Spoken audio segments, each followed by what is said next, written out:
지난주에 여러분들에게 말씀드린 것은 대통령 후보의 그 선택, 대통령을 선택할 때 어떤 기준을 두고 볼 것인가, 이런 일반적 상식 얘기를 좀 드렸는데, 많은 사람들이 좀 더 정치적 그 식견이라든지 영역을 넓히기 위해서 좀 더 그런 쉬운 내용들을 전달해 주기를 원했습니다. 그래서 앞으로 대통령 선거까지 제가 어떤 정치인도 아니고 또 어떤 정당에 속해 있는 사람도 아닙니다.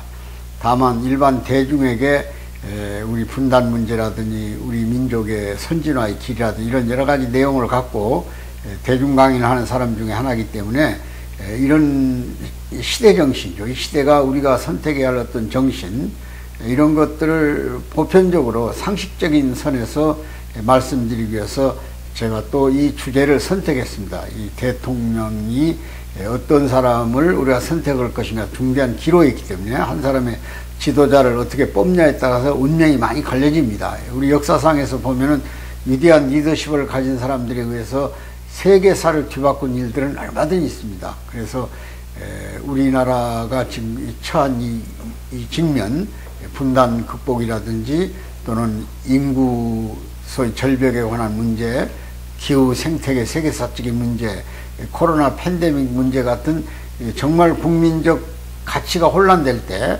어떤 지도자가 나와서 통합의 리더십을 가지고 이 나라를 지도했으면 좋겠느냐. 우리나라처럼 그 지역색이 두껍고 또 정치적 이데올로기, 좌냐 우냐 진보냐 보수냐는 민감한 상황에서 어떤 말을 던졌을 때 자기 입장에서 해석을 하게 되면 굉장히 오해를 낳을 수 있는 소지가 많이 있습니다. 또 전달자하고 전달받는 사람들 사이에서 언어끼리의 어떤 충돌이 있을 수 있죠.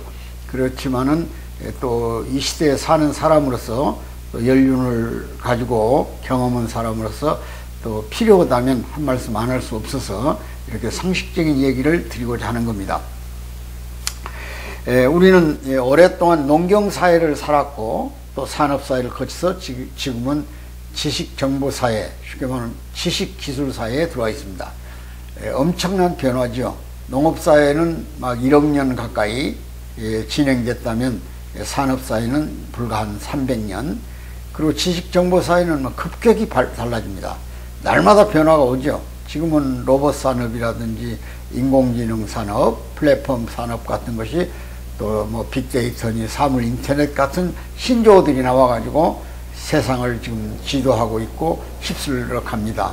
그래서 과거에는 오직 먹는 것만 가지고 격차가 있었다면 지금은 지식이나 정보나 기술 이런 데 격차 때문에 세대 간의 차이가 엄청나게 나고 기술 간의 차이, 선진 후진국 차이가 엄청나게 납니다. 이런 면에서 또 다른 격차를 어떻게 극복할 것인가 하는 문제가 많은데, 이런 격차가 심한데도 그 나라 그 민족을 이끌고 가는 지도자의 선택은 대단히 중요합니다. 그래서 우리가 어떤 정파에 존속돼 가지고 그 정파적 시각으로 사람을 본다든지 나는 죽어도 이 당이 아니면 안 된다든지 이런 식의 판단은 앞으로의 대한민국의 상당한 험난한 길을 예고할 수 있기 때문에 가능한 한 좀 더 열린 시각으로, 좀 더 객관적 시각으로 지도자 선택의 기준을 만들었으면 하는 마음이 제 욕심입니다. 그래서 오늘 또 말씀을 좀 드리고 싶은 겁니다. 일반적으로 그 정치 영역이라고 하는 것은 삶에 있어서는 대단히 중요합니다. 우리가 크게 영역을 셋으로 구분하면 하나는 경제적 영역이죠. 이후에 어쨌든 정치는 백성을 배부르게 먹고 살게, 편안하게 살게 할 책임이 있는 겁니다. 그래서 의식주가 중요하죠. 우리나라가 지금 현재 부동산 때문에 정치적 큰 변화를 시도하고 있는 것도 바로 부동산, 다시 말하면 주택의 문제가 심각하지 않습니까? 그리고 또 그와 비례해서 소득의 격차가, 부동산이 올라가면 상대적 빈곤이 자연스럽게 생기죠. 우리가 흔히 박탈감이라고 하는 거죠. 그것은 똑같이 가난할 때보다 오히려 박탈 상태 차이가 나면 오히려 가난한 것이 낫다 그 말이죠. 공자님 말씀에 백성은 가난을 탓하지 않는다고 그랬습니다. 차이를 탓한다고 그랬어요. 그러니까 이런 지식의 차이, 기술의 차이, 소위 인터넷의 차이 등은 또 세대 간의 격차를 더 넓혀놓게 되는 세상이 왔다 그런 얘기죠. 얼마나 지금 따라 살기가 힘든 세상입니까? 그런데 하물며 이 나라의 지도자가 그런 것을 뛰어넘지 못하면 답답한 세상은 답습될 수밖에 없는 겁니다. 그래서 앞에서 말한 경제적 영역은 인간 삶의 풍요로움을, 경제적 풍요로움을 가져다 줘야 할 필요가 있고, 모든 국민이 힘을 합쳐서 경제적인 지표를 올리기 위해서 몸부림을 쳐야 되는 것은 일반적인 상식입니다. 그러나 그 영역만 가지고 사람이 삶을 살아갈 수는 없죠. 그래서 또 하나의 영역이 철학적 영역입니다. 철학적 영역은 우리가 말하는 형이상학적 영역이죠. 바꿔 말하면 인간은 육신의 만족만으로 살아갈 수 없다고 말이죠. 영적 세계의 만족을 추구하는 겁니다. 영적 세계. 요즘 영끌이라는 말을 씁니다. 영혼까지 합쳐야만 따라갈 수 있다는 그런 새로운 용어죠. 마찬가지로 우리가 영혼의 안전함, 영혼의 편안함, 영혼의 안식함을 추구하는 것도 당연한 겁니다. 그래서 인간은 철학적 존재라고는 이런 용어를 쓸 수 있습니다. 사람을 가리켜서 사피엔스라고는 말을 썼던 것도 호모 사피엔스, 이런 지식적 인간인 것을 증명하는 것이죠. 그럼 이 앞에서 말한 경제적 영역, 그 다음에 철학적 영역이 있었습니다. 근데 반드시 거기에 하나 더 있어야 할 영역이 정치적 영역입니다. 단순하게 사람이 각기 삶을 살면서 자유 멋대로 살고 싶었겠죠. 과거에 우리 원시사회처럼 누구 간섭받지 않고. 그러나 생산물을 잉여함으로써, 남겨짐으로 인해서 거래가 되기도 하고, 경우에 따라서는 여가란 걸 즐기게 됩니다. 여가는 자유를 공유하게 되죠. 자유롭게, 여가스럽게 살고 싶은 욕망은 그 개인이 아닌 어떤 공동체가 이루어지면 거기에는 반드시 질서를 요구합니다. 규범을 요구한다 그런 얘기죠. 그런 규범을 요구하는 것을 우리는 정치행위라고 합니다. 그러니까 우리 국가가 존재하려면 국가를 지탱할 수 있는 헌법 있잖아요. 헌법. 그 기본법이란 것이고, 이 큰 헌법의 틀 안에서 모든 법률들은 생겨납니다. 생존하는 법칙, 저항하는 법칙, 자유를 누리는 법칙, 복지를 추구하는 법칙 같은 것 틀 위에서 인권을 침해받지 않을 법칙, 이런 것들을 틈백해서 새로운 법률들이 생겨난다 그런 얘기죠. 그걸 지키면서 사는 것이 공동체사의 틀입니다. 그 지키는 제도를 우리가 민주주의 제도냐 사회주의 제도냐 이렇게 크게 나눠본다면, 민주주의 제도는 자유나 또 그 가치가 좀 더 영적 철학적 영역까지를 넓혀주지만, 사회주의 체제에서는 철학적 영역을 넓혀줄 수가 없습니다. 왜? 그들은 철학의 근본이라고 주장하는 물질적 존재로 모든 것을 격화시켜 놓았습니다. 물질적 범주 안에서는 영혼의 문제를 다룰 수가 없죠. 그러니까 종교가 자유로울 수 없습니다. 종교를 선택할 자유도 없어요. 마치 종교라도 무슬림 같은 종교의 그 범위도 또 위험한 범위를 갖고 있는 걸 우리는 알고 있습니다. 아무튼 제가 지금 말씀드리고 싶은 것은 인간이 삶을 누리는 데서 경제적 영역, 그 다음에 철학적 영역, 그리고 정치적 영역이 있다. 공동체를 이루는 데는 규범이, 질서가 반드시 필요하기 때문에 자유라는 방임적 자유가 있을 수 없듯이, 평등이라는 개념이 무한한 평등이 있을 수 없듯이, 자유와 평등은 상호 견제하는 개념으로서 사랑이라는 질서 속에서 융화될 때만 그 존재 가치가 의미를 갖게 되는 거죠. 그래서 우리는 이 지도자가 나와서 나라를 이끌어갈 때, 리더십을 발휘할 때 어떤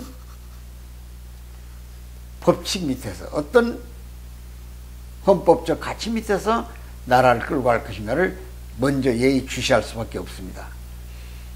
그럼 우리가 만들어진 헌법이 시장경제를 중심으로 한 자유민주주의 헌법이라고 할 때, 그 그 자유민주주의 헌법의 규정을 크게 벗어난다면 그것은 나라의 지도자로서는 상당히 위험한 거죠. 그래서 여기서 제가 말하고자 하는 것은 그것을 검증해보는 그런 시스템은 국민이 선택할 수밖에 없는 겁니다. 과거에 많은 유인들이 와서 정치를 얘기했습니다. 소위 플라톤 시대, 그러니까 그리스 같은 데서 아리스토텔레스 같은 사람은 인간의 삶의 궁극적 목적은 행복이고 모든 과정은 수단이라고 그랬습니다. 행복은 뭐냐? 그것이 바로 플라톤의 국가론에서 설명했듯이 인간의 삶을 규제하는 것 같지만 그것이 자유롭게 할 수 있는 그런 국가라고는 존재를 의식하게 만들었고, 그 플라톤 시대의 국가가 바로 오늘의 민주주의 국가로 성장해 온 겁니다. 그렇다고 볼 때 우리가 과거 이제 2000년, 2500년 또는 3000년 전후에서 그런다 이론들이 성립됐으니까 그 위에 많은 성인들이 나와서 얘기를 합니다. 우리 동양에서만 논한다면은 무의자연을 얘기했던 노장사상, 노자장자사상, 그들은 자연 속에 모든 법칙이 존재한다고 얘기했고, 그 자연의 대표적인 것으로서 우리에게 상선약수란 말을 썼습니다. 물의 흐름을 최고의 선의 가치다 두었다, 그런 얘기죠. 물은 높은 데서 낮은 데로 흐르고 또 반드시 계곡을 채워서 흘러가고 또 항상 흘러가기 때문에 생명을 유지하고, 겸손이라든지 또 건너뛰지 못하는 질서라든지, 또 그것이 결국은 바다에 가서 모든 자연의 오폐물들을 수용해 가지고 소화해내는 그런 기능을 가지고 있죠. 그러니까 그것을 행하는 사람, 물의 이치에 따라서 살아가는 사람, 이런 사람을 그들은 성인의 경지에 두었던 겁니다.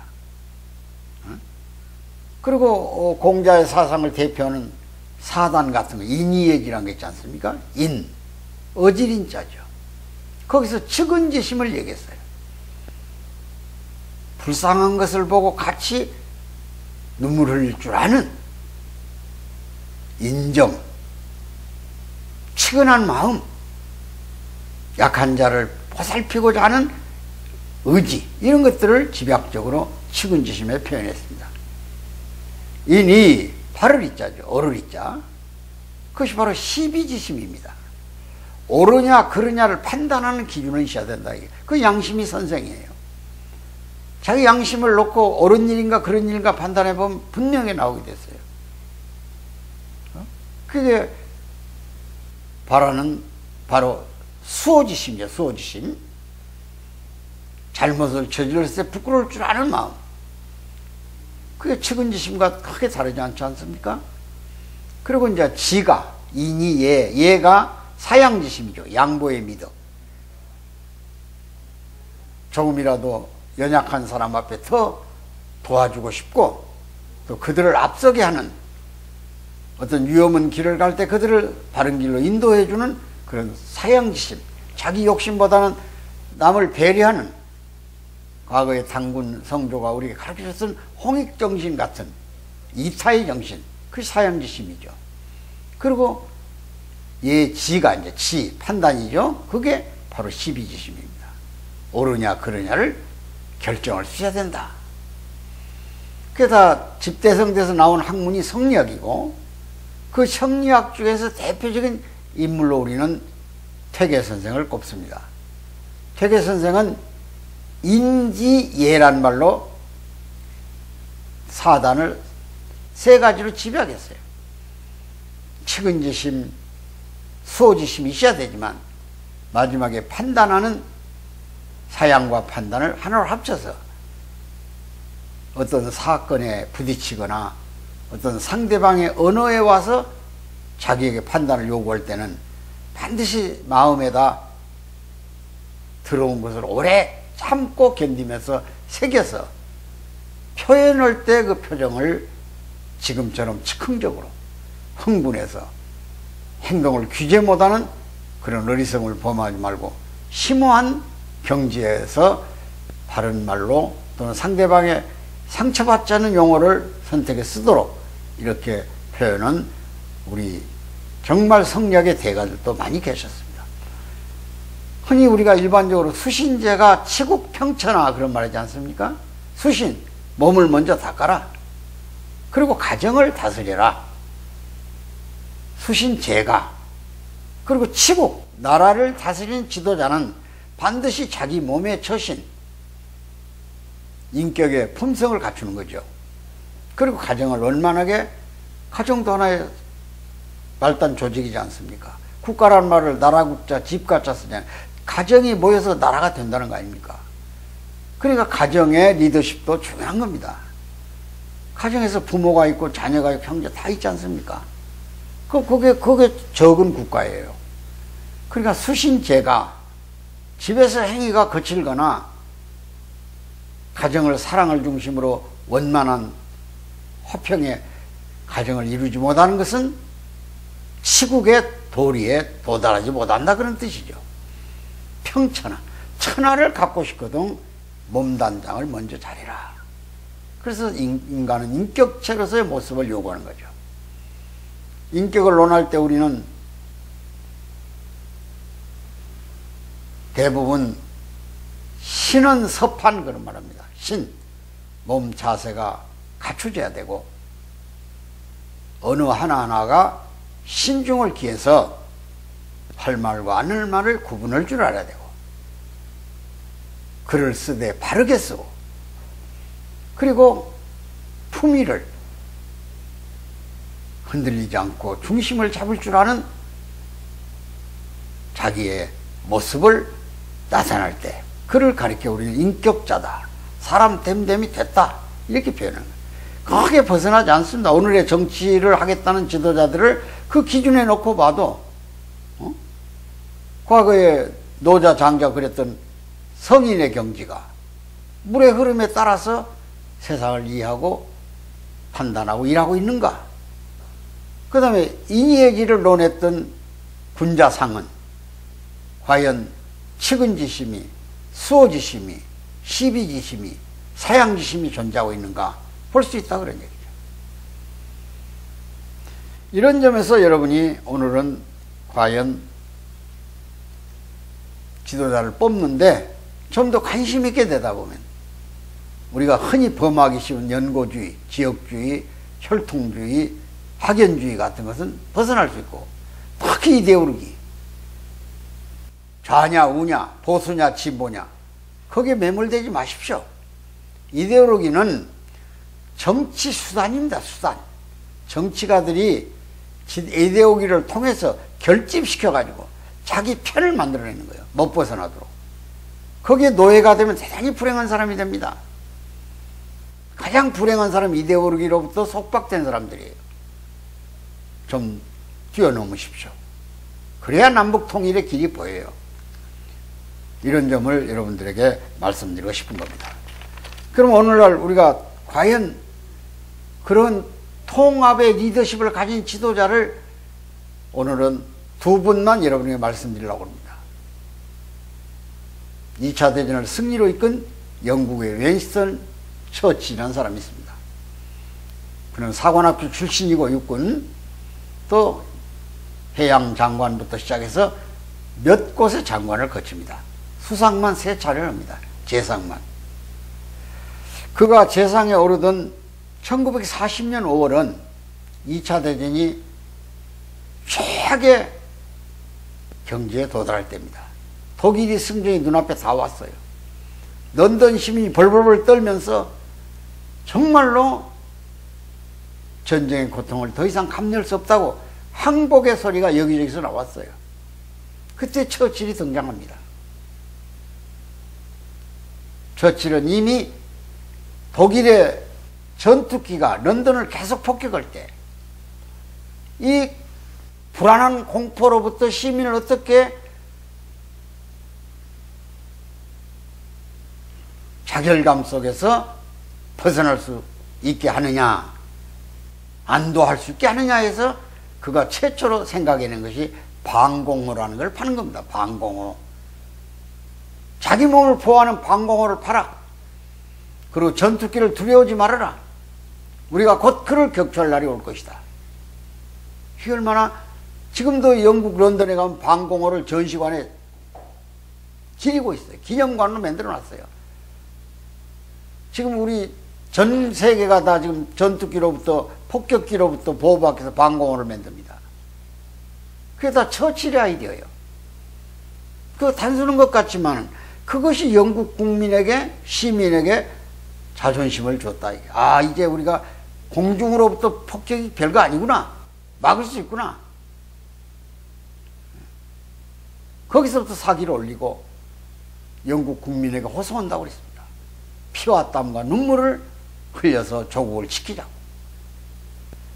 이 강력한 리더십을 처칠이 발휘함으로 인해서 미국과 결합된 연합군은 승리의 기선을 잡았고 결국 2차 대전의 승전을 이끌어내게 된 가장 큰 동인으로 우리는 처칠 대통령을 수상을 누구도 거부하지 않습니다.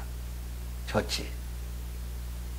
참 그가 남긴 유명한 일화 중에 하나는 학생 시절에 저 시골로 캠프를 갔다가 어쩌다가 밤에 또랑물에 빠졌는데 그 또랑물에 빠진 것을 농촌 청년 하나가 구제해 줬어요. 근데 그하고 대담하는 동안에 그 청년은 의학대학을 가고 싶은데 내가 농촌에서 경제가 모자라서 못 간다고 그랬고 처칠은 그때 기억을 생각해서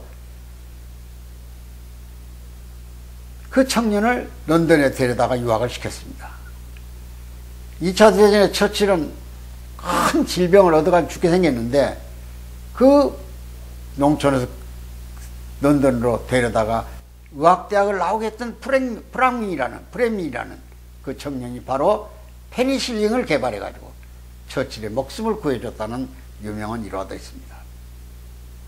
여러분, 처칠이라는 위대한 지도자가 영국 시민을 아주 나락에서 승전 국민으로, 시민으로 만들어줬던 리더십.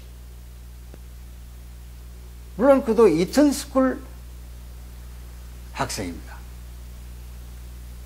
자기 저택이 약 400평 돼가지고 대대로부터 정치인의 집안이고 대부의 아들이었어 사실은. 그러지만 그 겸손한 사람 댐댐이가 시민들에게 가까이 가서 통합의 정치를 만들어냈고 영국 시민을 사기중척해가지고 피와 땀과 눈물 흘리자고 해가지고 조국을 위해 헌신하는 시민상을 정립함으로써 2차 대전을 이끄는 데 큰 기여를 했습니다. 여러분, 미국의 링컨 대통령 보십시오. 1800년대 링컨 대통령. 미국도 남북이 갈라져 싸웠지 않습니까? 그는 여러 번의 지방의회로부터 또 상원의원 대통령까지 가는 길에 아마 적어도 5번 이상의 패배를 당했습니다. 선거 때마다 출마하면 떨어져요. 그러나 그는 결코 선거에서 물러나지 않고 1861년에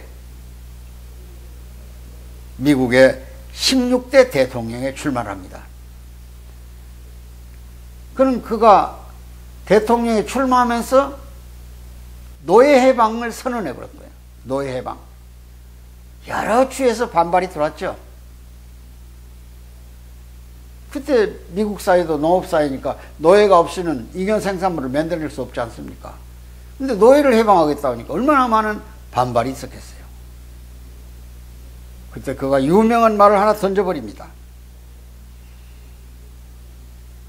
쉽게 말씀드리면 여러분들은 노예를 주법에 의해서 운영할 수 있고 갖고 있을 수 있지만 내 사전에는 노예가 없다.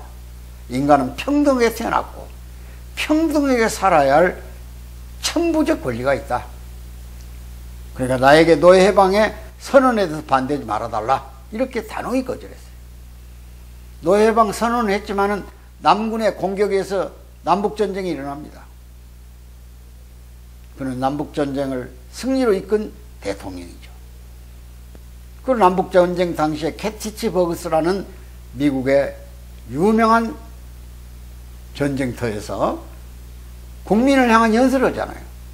국민을 위한 국민의 정치를 해야 된다고. 그게 민주주의의 원론이에요, 원론. 국민을 위한 국민의 정치를 해야 된다, 이게. 위대한 링컨의 연설은 그를 재선시킨 데까지 성공시켰지만, 재선 1년 만에 극장에서 영화 보다가 저격수에서 총탄을 맞고 갑니다. 그러니까 재선 1년 만에 유명을 달려온 거죠. 그러나 그가 남긴 통합의 정신, 합중국을 만들어낸 정신, 얼마나 그 남북 간에 전쟁을 하면서 증오와 갈등과 대립이 심했겠습니까? 그걸 통합으로 이끌어내고 노예해방이라고는 위대한 선언을 통해서 노예 제도가 철폐되는 그 길을 만들어냈다, 그런 얘기죠. 우리 지금 남북 분단이 얼마나 심각합니까? 지금 우리가 바라는 대통령은 통일 대통령이어야 됩니다. 통일의 길을 깔아야 돼요. 얼마 전에 유명을 달리하신 노태우 대통령이, 우리가 흔히 물태우 대통령까지 얘기했지만, 그는 북방정책을 통해서 우리 외교적 영토를 넓혔고 정말 우리 민족에 자긍심을 줬습니다. 소련, 중국과의 수교를 통해서 북한을 애석하게 만들어버렸잖아요.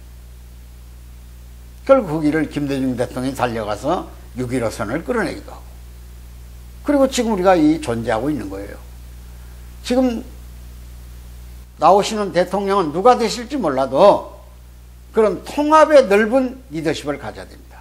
제발 이 땅에서 태극기와 촛불이 대립하는, DMZ도 슬픈데 또 다른 광화문의 DMZ를 만드는 지도자가 되어서는 안 됩니다. 이런 면에서 우리가 좀 더 심도 있게 대통령 될 사람의 조건, 기준, 자격을 검토해야 되지 않겠는가. 이런 면에서 짧은 시간에 대통령의 새로운 조건, 새로운 기준, 좀 더 우리의 정치 양식을 넓혀야 되겠다. 정치를 통해서 우리가 함께하는 겁니다. 정치를 통해서 민족의 미래를, 비전을, 특히 시대정신을 구현할 지도자를 뽑아내는 겁니다. 그 지도자를 중심 삼고 똘똘 뭉쳐서 지금 격동하는 세계, 우리 앞에 닥쳐온 엄청난 문제들, 인구 절벽, 기상이변, 코로나 팬데믹, 탄소 절감, 이런 여러 가지 문제들이 지금 벅차고 있어요. 4차 산업. 어떻게 이 새로운 세대로 바뀔 때 정말로 지금까지 존재하던 모든 잠재적 조건들을 새로운 차원의 세계로 국민을 이끌어낼 수 있을 것인가? 갈라진 민족의 마음을 어떻게 통합해낼 것인가? 상처받은 민족에게 공명심을 주어서 자긍심을 가지고 또 한 번 우리가 정말 세계에 보람있는 국가와 민족을 만들어낼 수 있을 것인가를, 바꿔 말하면 문명을 창출해낼 수 있을까를 생각하는 귀한 기간이 3월 9일 날 결정되기 때문에 이 정치의 문외한인 제가 이렇게 여러분에게 말씀을 드리고 싶은 겁니다. 부디 경청하시고, 제가 아마 몇 차례 더 이 설명을 더 드려서 여러분들의 실책도 받고 또 제가 또 공부도 더 해가지고 여러분 앞에 다시 말씀을 드리겠습니다. 오늘은 이상으로서 말씀을 마무리하겠습니다. 감사합니다.